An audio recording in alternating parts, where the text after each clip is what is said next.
Namaskar, hello and welcome to this very special address at Rethink India Forum 2022. And we have with us a doyen who is equal at ease with both computer science as well as the consciousness studies. And in the entire series of Rethink India Forum 2022, this address would be the most important one as we had put forth that re-engineering the global world order into the integral Indic quartet of Dharma, Arth, Kam, and Moksha. We have got Professor Subhash Kak, who needs no introduction. As such, Professor Kak is a doyen in his own respite, and he is on the panel of Prime Minister's Scientific Advisory Council. And without any further ado, we would request Professor Kak to give away his Rethink India Forum 2022 address, catalyzing fifth industrial revolution, catapulting sthirta in a VUCA world. Professor Kak would be focusing upon reclaiming the civilizational sovereignty of India through education. Over to Professor Kak. Thank you very much. I'm glad to be a part of your show, of this meeting. The question of what do we do communicating what the foundational basis of Indian civilization is to the next generation. And it's a problem. Why is it a problem? Because the view of India that is being spread by our educational system, the NCERT textbooks, the entertainment and media industry is really the colonial view. And as recently an author who's normally not very sympathetic to India, he wrote on his visit to Banaras that, look, from what he can gather, India has become much more colonized in the last 75 years than was the case in the previous 150 years, when the English tried their best to separate India from their own civilizational past.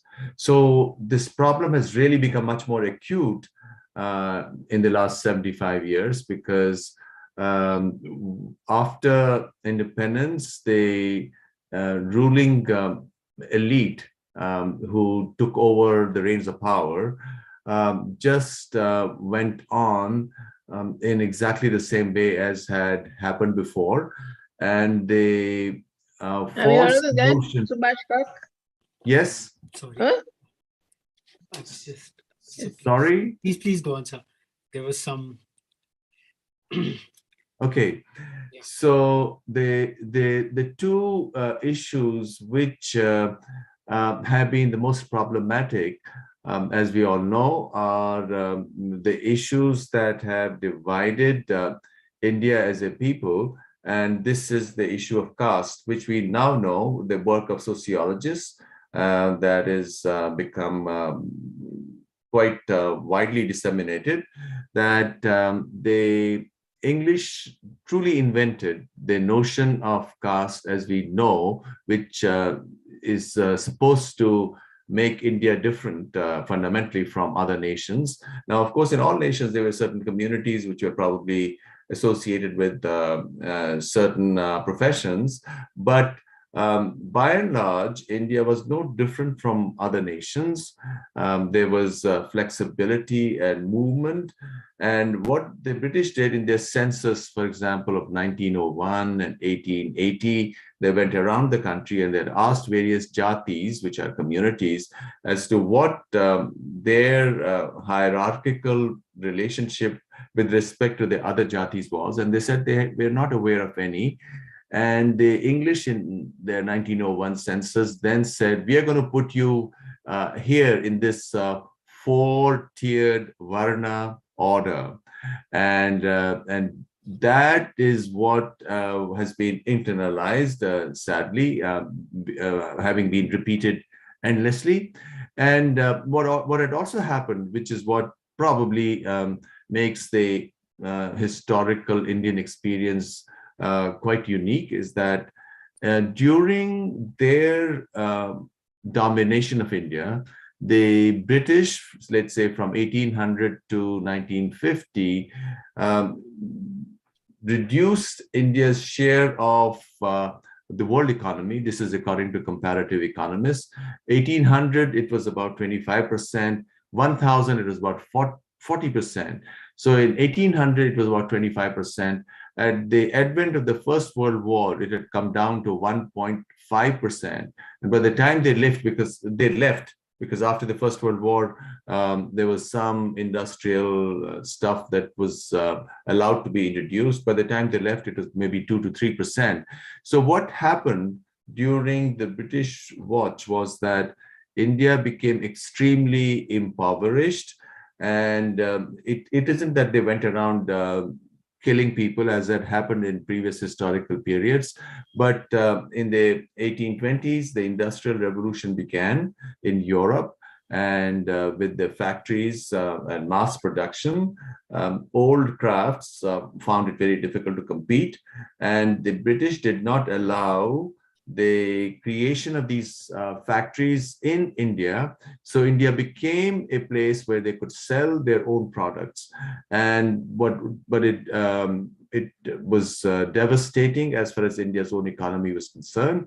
And that's where the various jatis, who were now extremely impoverished, turned on each other. So we don't deny that there was jati oppression, but it was really a consequence of the historical changes which the English introduced. And according to scholars, what they did led to all these what's been called late Victorian Holocausts. In other words, these famines in which millions and millions of people died.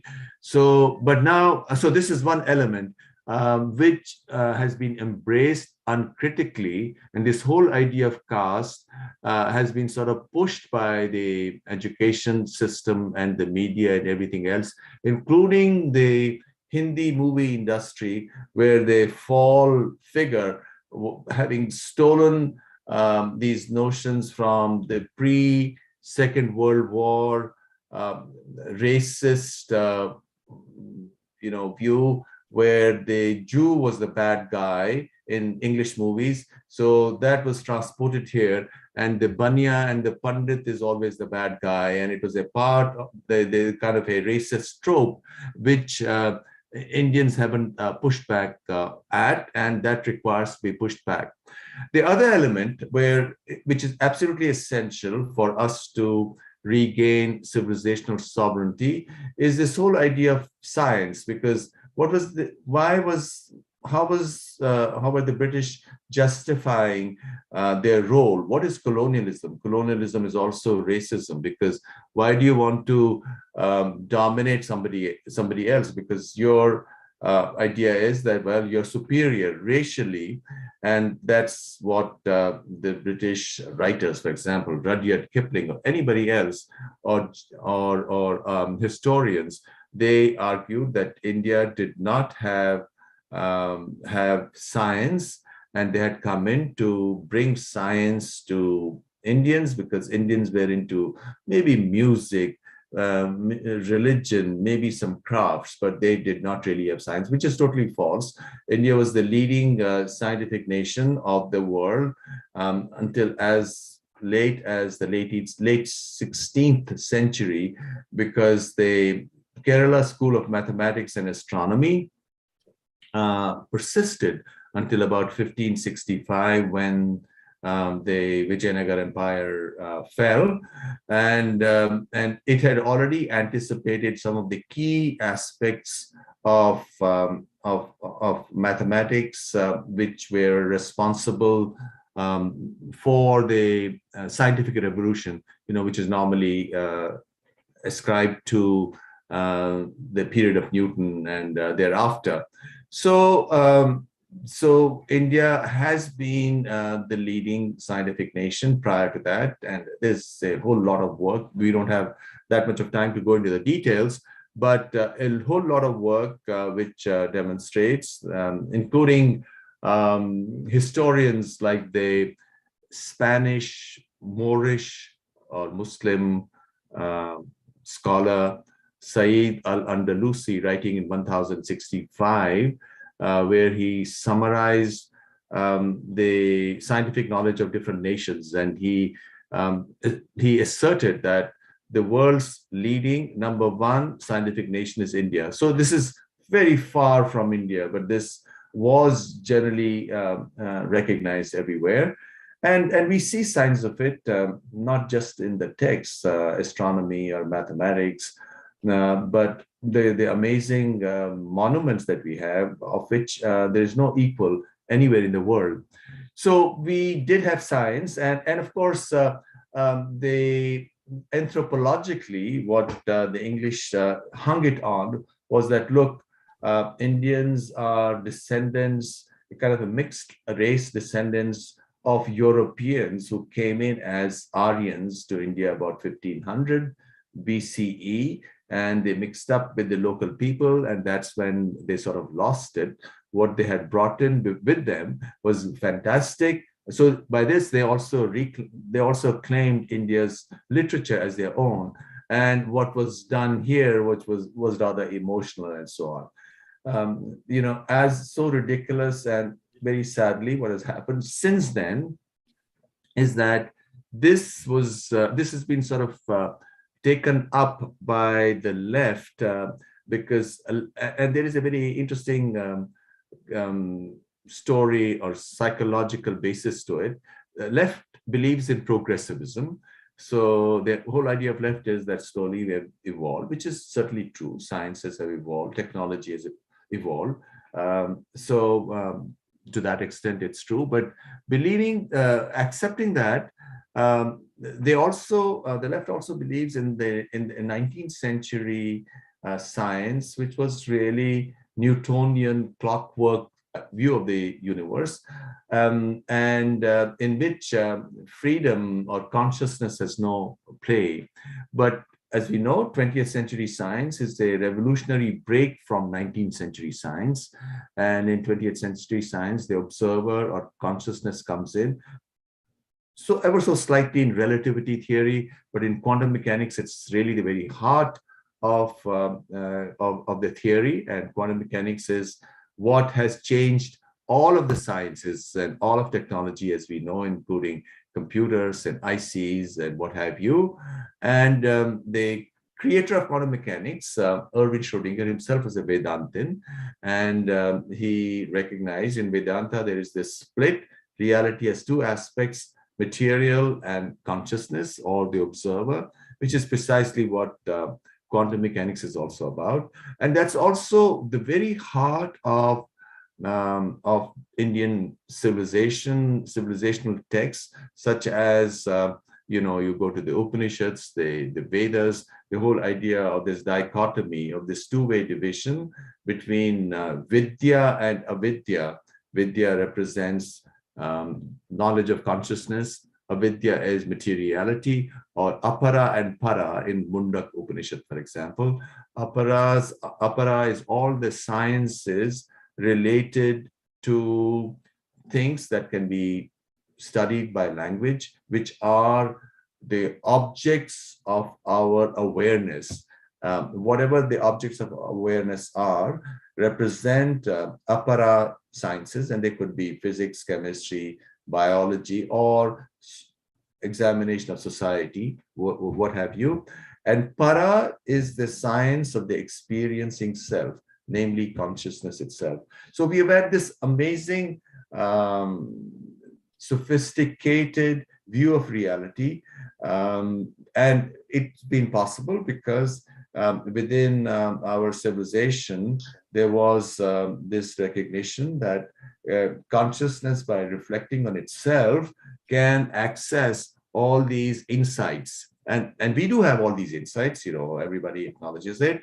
And the West, having focused only on the outer, on the body, has arrived at the doorway, not quite to the heart of it, to the doorway of it, in the crises which are confronting modern science and modern society. And these crises are related to the fact that now, even in the physical universe, in cosmology, We are using only 0.5% of the observed universe, and we can explain that. And a lot of the rest is unexplained, which is why science or physics has to invoke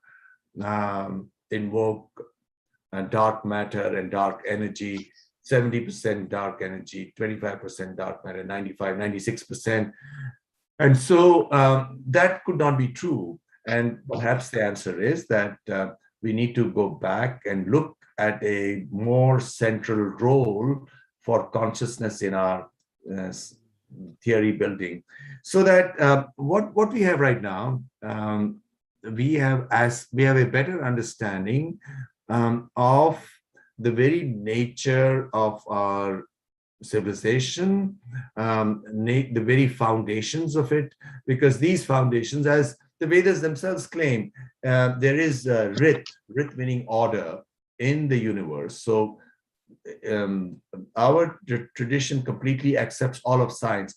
Everything that we see has order in it, but there is also the possibility or the fact that consciousness works within reality and within each one of us and provides us freedom. And as to how you can have freedom in a universe which is governed by laws, and this is one of those puzzles in Western philosophy, the answer here is that consciousness through observation is able to operate in the world of objects and things. And in Vedanta, this is called Drishti Srishti Vada, that through Drishti, Srishti or creation is done or the universe is changed. And of course, there are other aspects of this related to how there is the same Atman within each individual, as in the Bhagavad Gita or in other traditions. But now what do we do? How do we reclaim it through education? The problem is the NCERT and the whole school education system is not up to the task. The way it's being centralized and being a bureaucracy, from what I can gather, what normally happens is there are some people out there, and as is human nature, if something is faceless, you get stuff from various sources, and then there is a committee, and it's bureaucratics, and the committee signs off, and this could be a committee of academics. At least the few NCERT books that I've seen on physics and other subjects, under the committeeship, chairs who are very eminent people, has such fundamental errors, because the only way it could have happened is where the committee just put its rubber stamp. It was the manuscripts were created within the NCERT bureaucracy, and there were meetings where, of course, people fly in from different parts of the country and people take presentations. But that's not how Chintan or Manthan is done. This is not how creativity occurs. For creativity, you have to go in and really look very hard. You can't do cut and paste. So I personally, even though now we have the new education policy, but if this is how the books are going to be written, this is going to be challenging. And also the problem is that not everybody within India, the whole process wherein this mind colonialism has proceeded from one generation to another. A lot of people don't even know all of this, even though in the world of scholarship, everybody is aware that this is what the past was as far as the sciences and technology and everything else is concerned. But a lot of people within India are not aware of it, including faculty and scholars. So how do you begin? This is a big challenge. So I personally see frameworks such as yours, such as ReTHINK, as the way out. What we must use technology. The old brick and mortar university, the the old centralized systems such as the NCERT, farming out information to the entire country, is probably on the way out. This new technology can be leveraged to communicate or send out information much more efficiently to people all over the world. And in fact, with the social and other crises that are taking place in the West right now, with, as you know, as many as um, with the Western view that we are nothing but the body, which clearly cannot bring happiness to people. There is a great sense of despair. In the United States in 2020, 92,000 young and not so young, but primarily young, maybe in their 20s and 30s and 40s, people died of drug overdose. 92,000. That's a huge number. And that's because the total driver of Western civilization has a fundamental crisis, and that crisis is owing to the fact that there is no place for consciousness within the Western paradigm. And because there is no place for consciousness, this is the reason why the left is now so ascendant, let's say in the United States, and there is a attempt now even to sanitize language. The word mother is being taken away. You can't say breast milk in hospitals. You have to say human milk.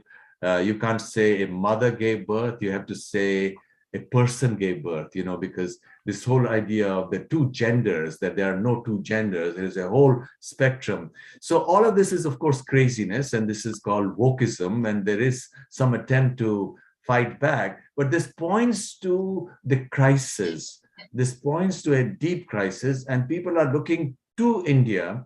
They're looking to India because of this whole body of wisdom related to reality, which in my view truly is provided by India in a manner which is not equal anywhere else. And even in the sciences, I'm quite convinced, as somebody who works personally in these fields, such as foundations of quantum mechanics and cosmology, I believe further additional breakthroughs would take place if we incorporate the insights of the rishis. Not that all of these sciences in the modern form exist in Indian literature, but the insights related to what reality is and how the inner should be related to the outer. As in my own translation that I made 5 years ago of Kanada's Vaisheshika Sutras, which is, of course, Indian physics, where Kanada speaks of two different aspects. One is, of course, material reality, which can be completely explained in terms of substance, properties, and motions, dravya, guna, and karman. And then the observer interacting with this material reality. So as far as the reality is concerned, all physical laws, but the observation creates an inner reality, and that observation is associated with three aspects: samanya or universal, vishesha or particular, and then samavai, the manner in which the observer or the individual consciousness interacts with the physical reality. So a very deep insights in so many different ways of such beauty. And in the medical sciences, we are in the age of the pandemic, where the West seems totally helpless. In the Western world, the mortality rate per million is between 2,000 and 3,000. In the US, it's about 2,600. While in areas where people are more connected in some sense to tradition and maybe to their herbs or to living in a more wholesome way, because there could be many different elements. In Japan, the mortality rate is only 146. as of now, and the Americans cannot make fun of the Japanese figures because the Japanese are very good with their bookkeeping. Look at 146 compared to 2600, 5%. The Western health care system should be ashamed of itself. 20% of American economy is healthcare, $4 trillion. In Japan, it's only 5 or 8%, and Japan is not as wealthy as the U.S.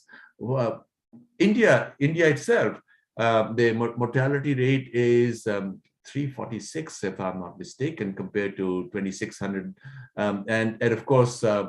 Because to the outsider, India appears chaotic. The Western observer can say, well, we are not going to believe these figures. And there are all these bizarre theories which point to the sad situation of that exists in the West, both in the journalistic sphere and in other intellectual circles, without being aware that mortality data in India over the past several years has been going up as more and more of society is getting recorded. 20 or 30 years ago, there were no such bookkeeping about how many people were dying every year. So without knowing all this, because the numbers have been going up, some superficial narratives on India is that, well, actually many more people have died this, and in reality, so many million people have died, which I believe is totally false.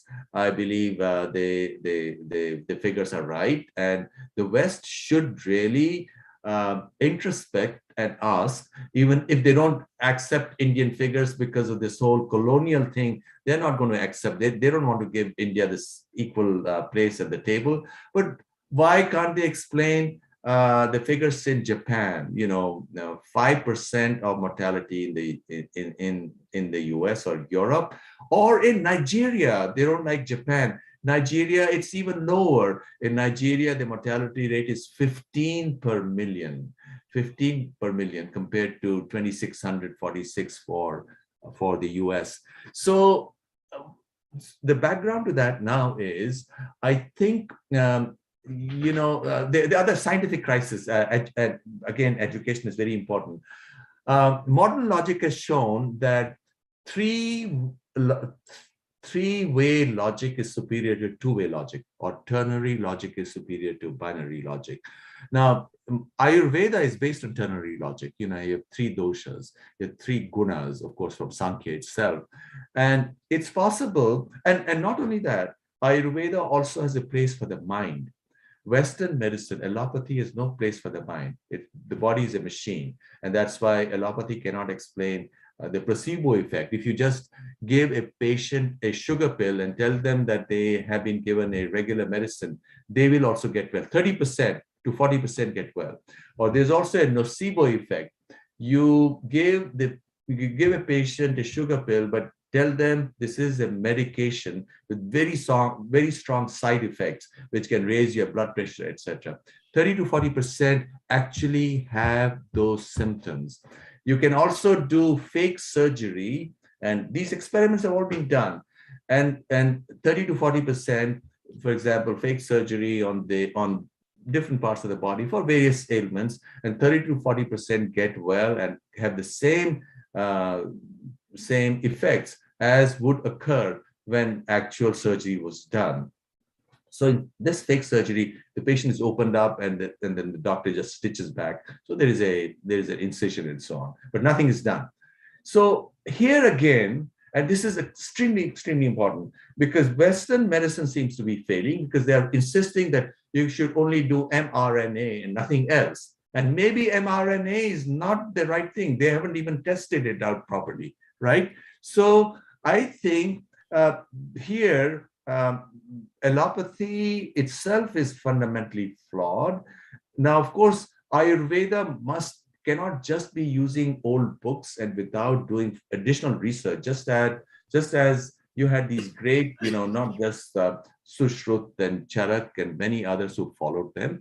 all of this needs to be redone and added to or put in modern language. And I would think because it's fundamentally based on three, which theoretically is superior to two, Ayurveda would then, by allowing mind to be brought in as well, would be the next revolutionary change. I believe I've run out of time, so just to one sentence. Um, uh, Rethink India and other non-traditional ways of communicating with the public, going beyond the university. If we create modules for every grade, every class, and put them out on the internet, so that we don't even have to keep on fighting with NCERT. If NCERT can't do it, if they can't revise their books, and all these years, and this could be done in just a week, it's a big shame. So let's forget them. Let's do it ourselves. Let's take charge of our own destiny. And I think India, Bharat will be unstoppable. Thank you. Surely. I think the audience has a couple of questions. Maybe Ragori Delmaji would like to just come in. A couple of questions Professor Karp would take on. He has truly manifested Sri Aurobindo's clarion call that India of the ages is not dead, nor has she spoken her last creative word. She lives and has still something to do for herself and the human peoples. And Professor Karp has really given that pragmatic solutions in that regard. I think Kishore Annamji is here. A couple of quick questions for Professor Kark. If anyone wants to come in, you're most welcome. Yeah.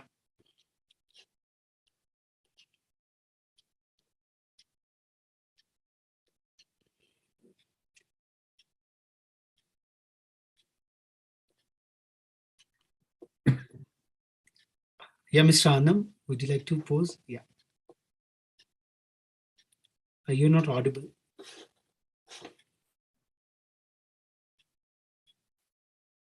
So you need to raise the volume of it. You're not audible, sir. Yeah.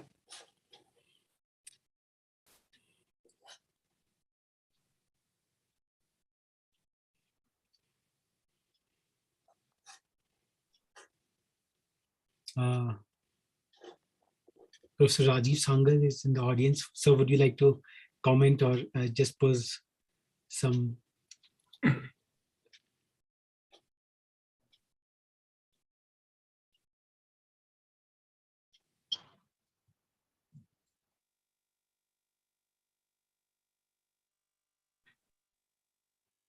Yeah, please go ahead. Yeah.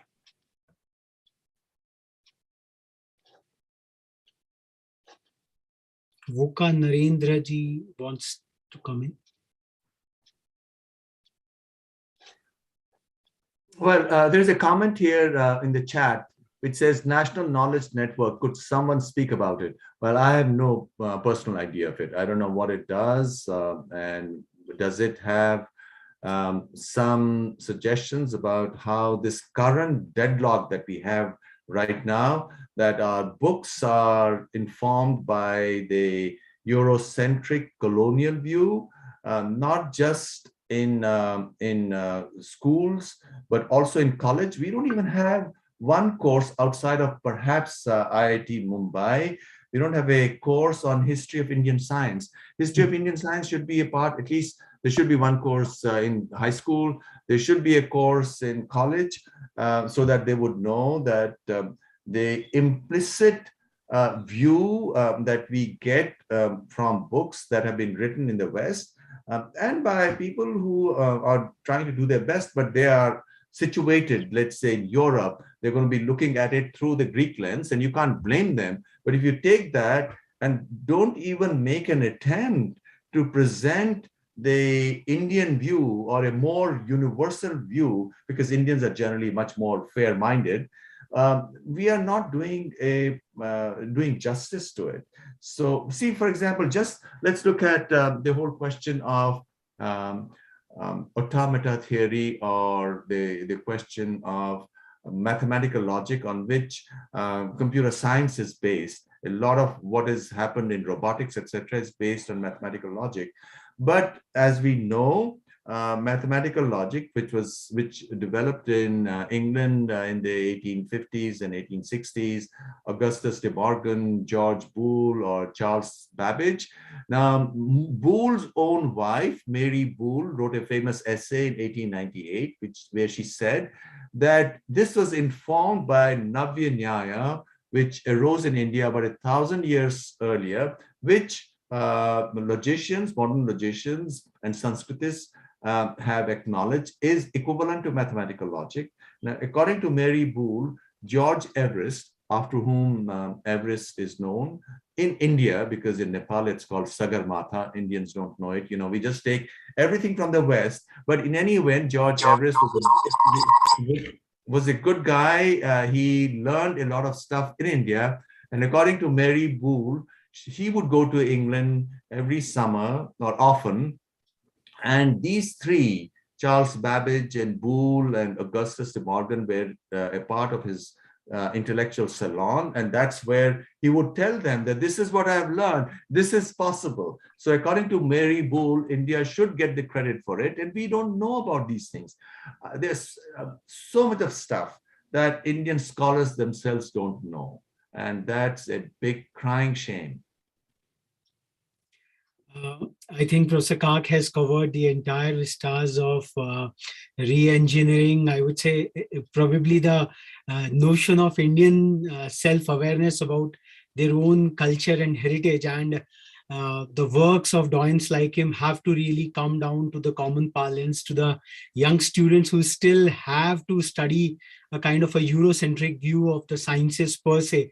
And as Professor Kark has instructed, like platforms, humble platforms like ours would really try to do our bit.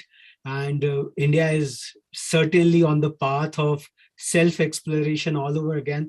Thank you, Professor Kark, for taking out such a valuable time from your extremely busy schedule and illumining us about the entire frontiers from consciousness studies to the educational structure. And as Sir said, that it can all be done within a week's time. Modules for every grade can be created, and this is objective knowledge per se.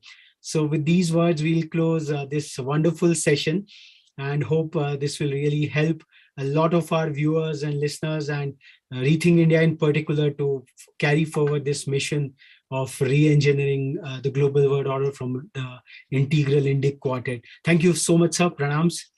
Thank you so much. Thank you. May I just add one more idea in revising these books? And you can form alliances for it. We can create these modules. There should be modules where historically equal space should be given to South India or East India, Central India, West India, and this whole Delhi-centric political history of India. We need to go beyond it. Delhi is great, but the other parts of India should be given equal place.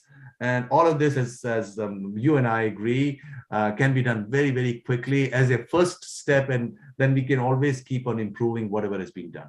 Dhanyavad, thank you very much. I really appreciate this invitation, and power to you, and may you become more and more